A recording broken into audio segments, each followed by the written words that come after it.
महाराज जी, मृत्यु क्या है और क्यों डर लगता है इससे? मृत्यु एक भ्रम है, सत्य वस्तु नहीं है। अब हम आपको बताते हैं कैसे भ्रम है। पंचभूतों से रचित ये शरीर है। जब इसका अंतिम संस्कार होता है तो अग्नि तत्व अग्नि में मिल गया, जल तत्व जल में, वायु तत्व वायु में, पृथ्वी तत्व पृथ्वी में, आकाश तत्व आकाश में। 5 तत्वों से रचित शरीर है। वो अपने अपने तत्वों में मिल जाते हैं। इसमें मरा कौन? मरा नहीं ना, शरीर में मरा नहीं ना। और आत्मा अविनाशी चैतन्य घन है, उसको कोई मार सकता नहीं। नैनम छिन्दन्ति शस्त्राणि नैनम दहति पावकाः न चैनम क्लेदयन्त्यापो न शोष्यति मारुता। अग्नेयास्त्र, वारुणास्त्र, वायवास्त्र, इनके द्वारा आत्मा का कहीं बाल बाका नहीं हो सकता। आत्मा अच्छेद्य है, अक्लेद्य है, अशोष्य है, अदाय है। तो मरा कौन? शरीर पंचभूत में मिल गए, आत्म तत्व अंतर ध्यान हो गया, मरा कोई नहीं। अब हम मरे। अब इसकी मरे की व्याख्या करते हैं। हमने इस शरीर को अपना मान लिया, मैं स्त्री मैं पुरुष, और इसमें नियत समय तक रहना है। 50 वर्ष, 70 वर्ष, 80 वर्ष, 100 वर्ष। इसके बाद हट जाना है इस शरीर से। इस शरीर से हट जाना मरण कहा जाता है, और दूसरे शरीर को प्राप्त करना जन्म कहा जाता है। लेकिन जन्म मरण का अस्तित्व है, भ्रम है। न मृत्यु है न जन्म है। और जब आप जन्म स्वीकार करते हैं तो मृत्यु भी स्वीकार करनी पड़ेगी। और जब न जन्म है न मृत्यु है, एक भ्रम चल रहा है, इसी भ्रम को मिटा दो। जासु कृपा सब भ्रम मिट जाई, गिरजा सोई कृपालु रघुराई। भगवान के चरणों का आश्रय लेकर भजन के बल से भ्रम मिटा दो, तो जो मैं तत्व है उसमें कभी किसी की दाल नहीं गल सकती, न काल की, न मृत्यु की, न अस्त्र की, न शस्त्र की। तो वो अपने स्वरूप में स्थित। शरीर का राग छूट गया, वो जीवन मुक्त हो गया, मृत्यु विजयी हो गया।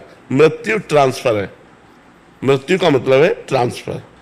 यही है अगला जन्म, और ये छोड़ना हुआ मृत्यु। मृत्यु और जन्म एक भ्रम है, अज्ञान जनित है। जब तक ये नष्ट नहीं होगा अज्ञान, तब तक ये क्रम परंपरा चलती रहे। जैसे स्वप्न में एक आदमी समुद्र में डूब रहा है, अब उसके बचाने का उपाय क्या है?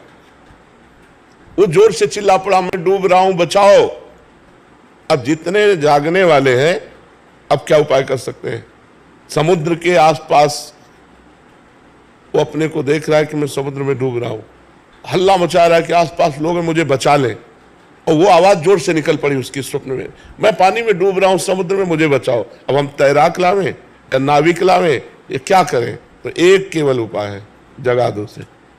जगा दो तो एक बूंद पानी नहीं था, जहां डूब के मर रहा था एक बूंद पानी नहीं था, केवल स्वप्न था। नहीं तो मां कहूं मैं अनुभव अपना, सत हरि भजन जगत सब सपना।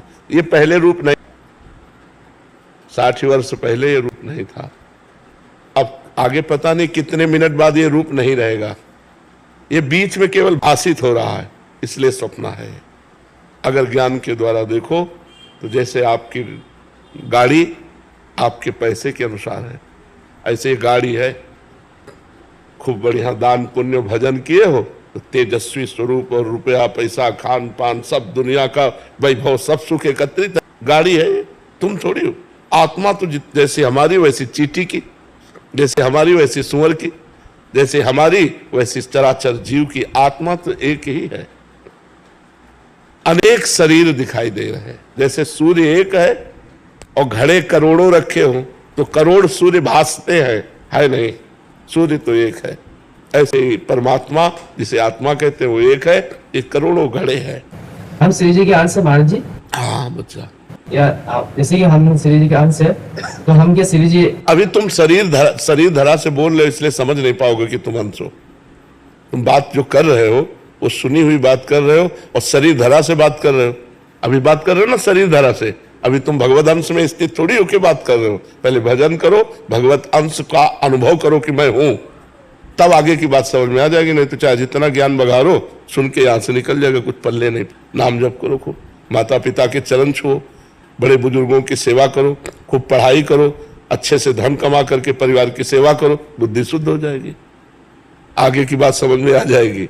बाप पंडित होता है तो बेटा भी पंडित ही होता है। तो ईश्वर अंश जीव अविनाशी, चेता नमल सहज सुख। और अपने को भूल चुके हो बच्चा, जब तक जानोगे नहीं, और वो जानना बिना साधना के नहीं हो सकता। एक बातों से थोड़ी जाना जा सकता है, उसके लिए साधना करनी पड़ेगी। उसके नाम जप करो, माता पिता की आराधना करो, बड़े बुजुर्गों की आराधना करो, सबका आशीर्वाद मिले, बुद्धि पवित्र हो, तब पवित्र बुद्धि में भगवत ज्ञान जागृत होता है।